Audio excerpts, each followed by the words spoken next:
porque habéis recibido ya muchos alguna de las facturas, que este mes de octubre es un mes de octubre de contrastes en las facturas energéticas. La calefacción nos va a costar un poco más dependiendo de qué tipo de calefacción tenemos. Si es de gas, nos va a resultar un 15% más caro que hace un año. Donde no vamos a notar ese incremento, sino cierto alivio, es si nos calentamos con luz a través de la electricidad, porque pagaremos un 13% menos que en octubre del año pasado. Hay quien, lejos de estar pendiente de subidas y bajadas, opta por lo más sensato, si se puede hacer, que es buscar la máxima eficiencia energética. Arantxa, cuéntanos.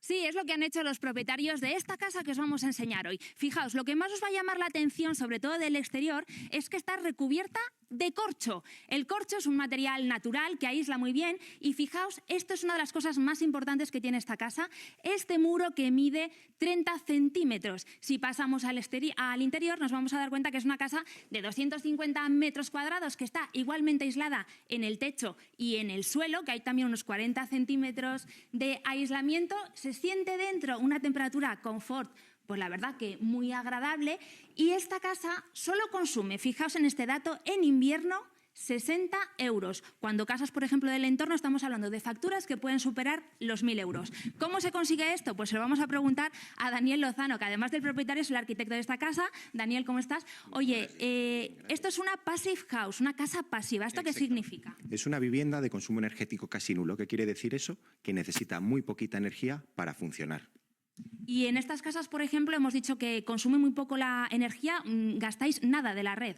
No, realmente la eficiencia no radica en generar mucha energía verde, sino en necesitar menos energía. Entonces, al tener muy buenos aislamientos, hace que necesitemos muy poquita energía, ya sea de la red, del gas o de donde sea. Bueno, esta casa ya se pensó así, se construyó así, además tarda muy poquito tiempo en construirse, unos 6 meses me habías dicho, pero es que si por ejemplo yo estoy en casa y quiero reformar para ser más eficiente y perder menos energía, lo primero que yo pensaría es voy a cambiar las ventanas, pero no. La rehabilitación energética siempre tendemos a pensar siempre en la fachada y en este caso en las ventanas, pero una actuación más eficiente, amortización más antes en el tiempo sería, por ejemplo, insuflar la fachada con aislamiento.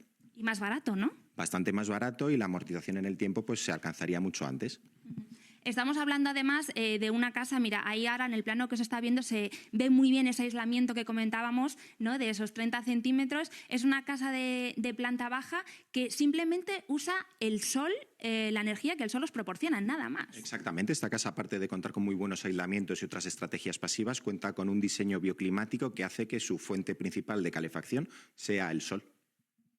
Pues muchísimas gracias, Daniel. Nos quedamos con todos esos apuntes. Ya sabéis en casa que casi es más importante que esté todo bien aislado a que nos liemos en pagar mucho y cambiar otros elementos que son más caros.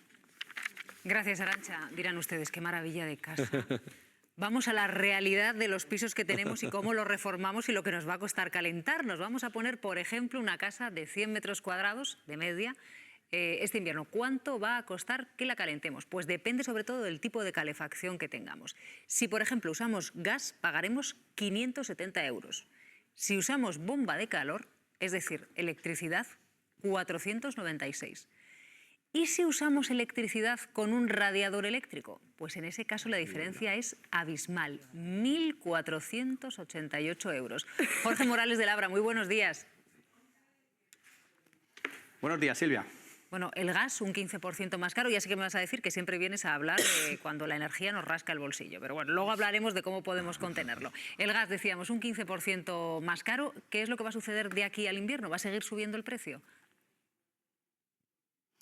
No lo sabemos, ¿eh? Esto, bueno, hoy hago un paréntesis, ¿eh? Hoy no, habéis hecho muy bien. El gas sube, pero la electricidad baja, ¿no? Así que hoy hay un cierto equilibrio, ¿no?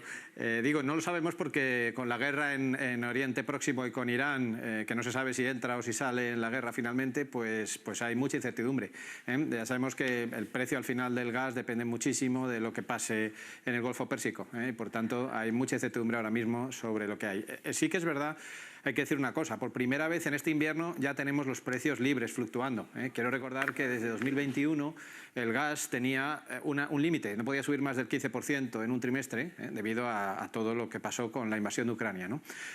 Y ahora, ya digo, por primera vez este es el primer invierno libre. Así que, bueno, que tengamos los precios un 10%, un 15% por encima del año pasado, que es los que tenemos ahora, cuando el año pasado estaban todavía sujetos, controlados por esa regulación del gobierno, pues yo creo que es noticia de que ya están más o menos en los niveles habituales previos a la crisis. El frío hasta al caer, muchos se estarán planteando cómo me voy a calentar, si se han cambiado de casa, si tienen una casa nueva.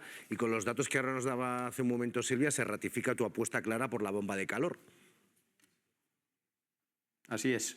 Así es, y fijaros que sabemos que en 2035, o sea, en poco más de 10 años, en la Unión Europea no se instalarán ya más calderas de gas ni de gasoil, ¿no? Por tanto, la bomba de calor es la apuesta no solo de España, sino de toda la Unión Europea, ¿no? Pero fijaros, muy importante lo que veis en ese grafismo, ¿no? La electricidad por bomba de calor no tiene absolutamente nada que ver con la electricidad convencional. O sea, todos estos, y me da igual, radiadores eléctricos de aceite de toda la vida, estos que pesan un montón, los calefactores que se utilizan en el baño, cualquier cosa que sea eléctrica, que no sea una bomba de calor, es súper cara. ¿Vale? O sea, ya lo habéis visto ahí, 1.500 euros en términos anuales para todo el invierno, ¿no? Así que efectivamente, la electricidad sí, pero siempre en forma de bomba de calor, nunca en otro tipo de elementos que al final calientan la casa, pero son muy caros.